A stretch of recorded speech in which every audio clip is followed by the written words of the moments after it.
Let's begin with a fundamental question, one that has echoed through the ages. What are you?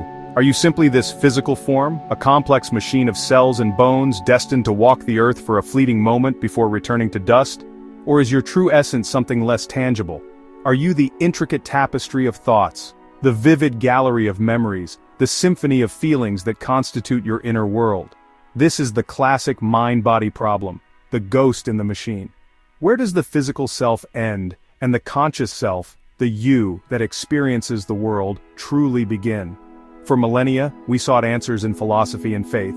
Ancient thinkers like Plato proposed that our true selves were immortal souls, temporarily inhabiting physical bodies. Religions across the globe offered visions of afterlives, spiritual realms where consciousness persists beyond death. But the scientific revolution shifted our gaze. As we began to map the brain and understand its electrochemical processes, a new radical proposition emerged from the intersection of neuroscience and computer science. This idea is known as mind uploading. The theoretical process is staggering in its ambition, to scan the entire structure of a human brain, capturing every neuron, every synapse, the complete connectome, and then recreate it as a simulation running on a powerful computer.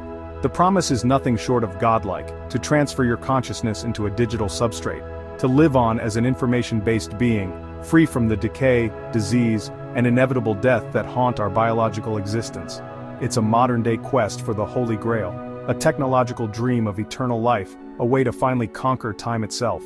The allure is undeniable, a siren song for a species acutely aware of its own mortality. But this dream of digital immortality is haunted by a profound philosophical paradox. If you successfully create a perfect digital replica of your mind, is that copy truly? Or is it merely a brilliant echo, a new consciousness that wakes up with all your memories, while the original you ceases to exist? This is the continuity problem, a technological twist on the ancient Ship of Theseus puzzle.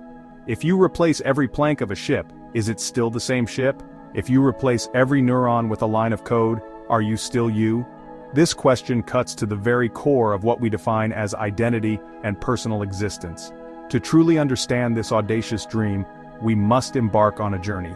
We will trace its origins from the pages of science fiction to the frontiers of modern neuroscience and artificial intelligence. We will meet the scientists pushing the boundaries of what's possible and confront the daunting ethical challenges that lie ahead.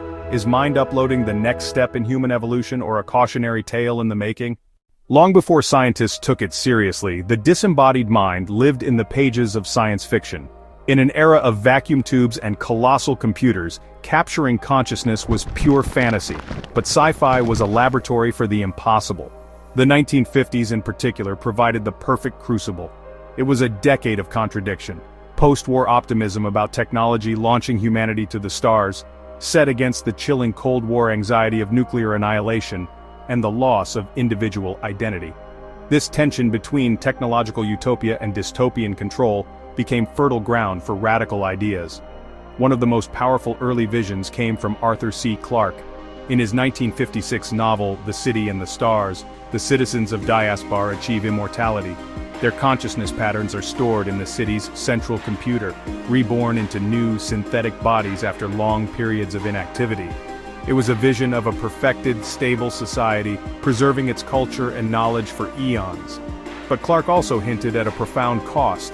In conquering death, had Diaspar lost the spark of life, becoming a beautiful, eternal museum where nothing truly new could happen? But for every utopian dream, science fiction offered a dystopian nightmare. Frederik Pohl's The Tunnel Under the World flipped the concept on its head. The story's protagonist discovers his entire town is a miniature simulated reality. He and his neighbors are not people, but digital copies of people who died, their consciousnesses trapped in a computer. They are forced to relive the same day over and over, unknowingly serving as captive test subjects for an advertising agency. It was a terrifying premonition of digital exploitation, where consciousness itself becomes a commodity. Together, these foundational stories forged the vocabulary for a digital eternity, establishing the core conflict, the serene immortality of a digital heaven versus the nightmarish imprisonment of a simulated hell. They planted a seed and a warning: if we could build it, should we? The ghost in the machine was no longer just a philosophical metaphor. Soon, bold thinkers would treat it as an engineering problem to be solved. In the 1970s and 80s, a new generation saw the brain as an information processor. Jacques Vidal coined brain-computer interface, not uploading but direct brain-to-computer control. Moving cursors, commanding robotic arms, the brain's signals could be read and used. A narrow bridge between mind and machine had formed. Hans Moravec proposed scanning and simulating neurons, gradually replacing brain function with a computer. If gradual, consciousness might shift without interruption. You would walk out uploaded. Many scoffed, but he framed uploading as an engineering problem, not magic. Next, the idea found a new home: the early internet. The web-connected enthusiasts. Mind uploading became a transhumanist destiny.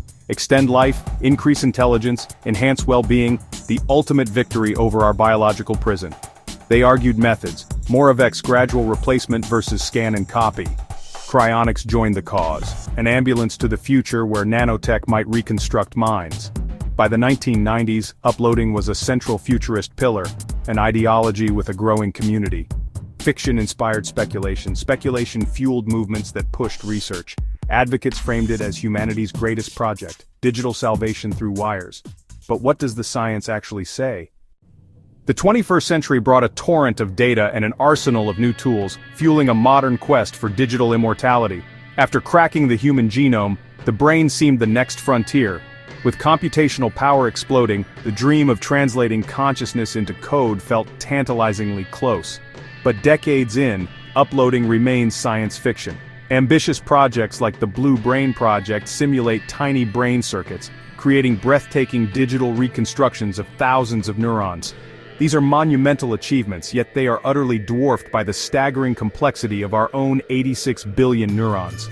We're modeling a single street in a planet-sized city. Brain-computer interfaces have opened a direct dialogue with our neurons. Miraculous technologies allow paralyzed patients to move robotic arms and even feel sensation again. But this is a conversation, not a download. BCIs listen to the firing patterns of a few hundred cells in one specific area, tapping into the brain's electrical chatter, not performing a whole brain scan. Artificial intelligence has become an indispensable partner. AI algorithms sift through petabytes of data, detecting subtle patterns in brain activity that no human could spot.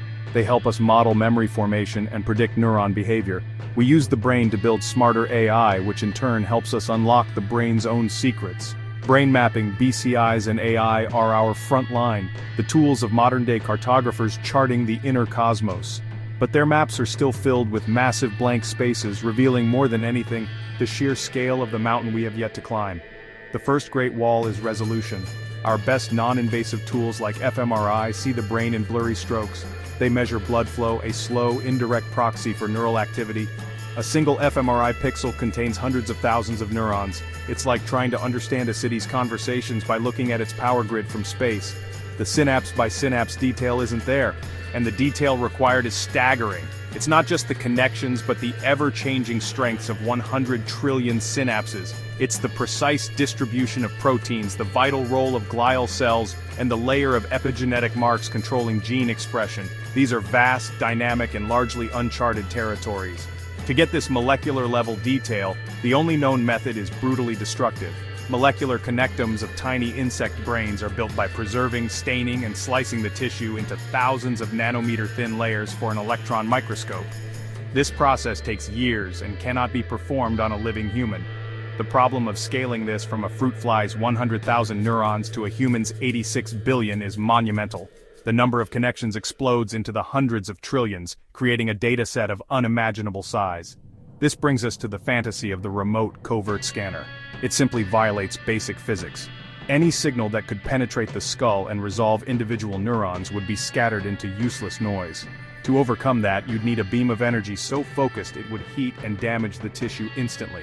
And what about EEG and fMRI? They are powerful research tools, but they can't decode specific, spontaneous thoughts. The mind-reading studies you see require highly controlled lab setups and statistical analysis, not portable mind readers hidden in streetlights. Finally, the data. A full brain state implies zetta to yottabytes of information, 1 trillion gigabytes and beyond. That's potentially more data than exists on the entire internet today, just for one mind. Storing and then running this simulation is economically and logistically impossible. Real neuroscience is slow, painstaking, and invasive. The secret scanner is a powerful myth, not a scientific reality. We can neither copy a mind nor scan one remotely. The dream remains a distant, fascinating thought experiment. Yet in the shadows of the web, a darker story spreads. Replace a ship plank by plank. Is it the same ship?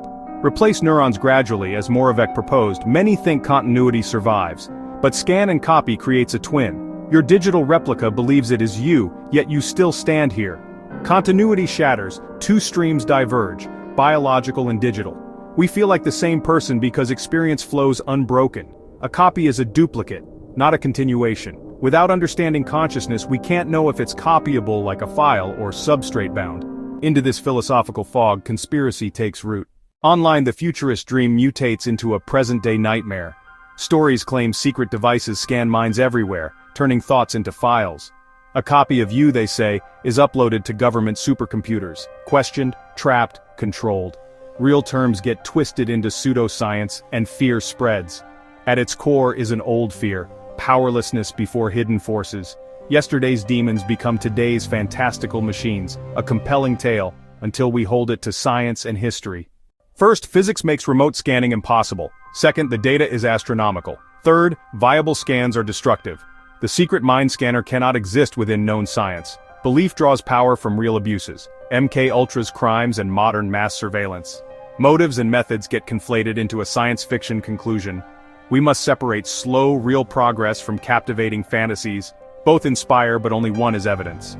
Focus where it matters. AI bias, surveillance, and data power, not mythical beams. Still, the uploading dream fuels innovation. Mapping brains, building BCIs, easing suffering. The ghost is not in the machine yet. For now it remains, beautifully, defiantly, inside you. But what was MKUltra, and why does it still haunt our imagination? MKUltra was a secret CIA program launched in the 1950s aiming to develop mind control techniques using drugs, hypnosis, and psychological experiments, often without the subject's consent. Victims included prisoners, psychiatric patients, and even unsuspecting citizens. The program's existence was hidden for decades, only coming to light in the 1970s through congressional investigations. The revelations were shocking. Government scientists had dosed people with LSD, conducted sleep deprivation, and tried to erase or implant memories.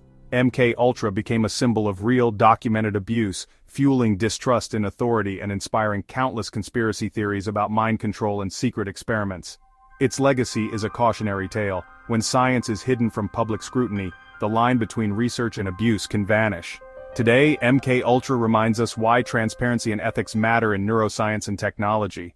Project MKUltra was a top-secret CIA program born in the shadows of the Cold War. Its mission, to unlock the secrets of mind control, no matter the cost. The program began in 1953, fueled by fears of communist brainwashing and the race for psychological supremacy. CIA Director Alan Dulles and chemist Sidney Gottlieb led the charge, recruiting former Nazi scientists and launching 149 sub-projects across North America. Universities, hospitals, and prisons became secret laboratories. The CIA experimented with LSD, barbiturates, and other psychoactive drugs, hoping to shatter and rebuild the human mind. Operation Midnight Climax set up hidden cameras in city apartments, where unwitting citizens were dosed with drugs and observed through two-way mirrors. The methods grew darker: hypnosis, sensory deprivation, electroshock, and psychological torture, all in the name of control. Consent was rare. Prisoners, psychiatric patients, and everyday citizens became test subjects, often without their knowledge. The Nuremberg Code was ignored. Notable victims emerged. Frank Olson, a government scientist, died under mysterious circumstances after being dosed with LSD. Author Ken Kesey volunteered for experiments. Mobster Whitey Bulger was a subject in prison. For decades, MKUltra was hidden. The CIA destroyed most records in 1973, but in 1975, journalists and congressional investigators exposed the truth. The Church Committee and Rockefeller Commission revealed a pattern of abuse and secrecy. The revelations shocked the nation. Government scientists had tried to erase memories, implant false beliefs, and push the boundaries of human autonomy. President Ford issued an executive order banning drug experiments without consent. MKUltra became a cautionary tale, a warning of what happens when oversight fails and ambition overrides ethics. Its legacy endures, fueling suspicion toward new technologies and government power.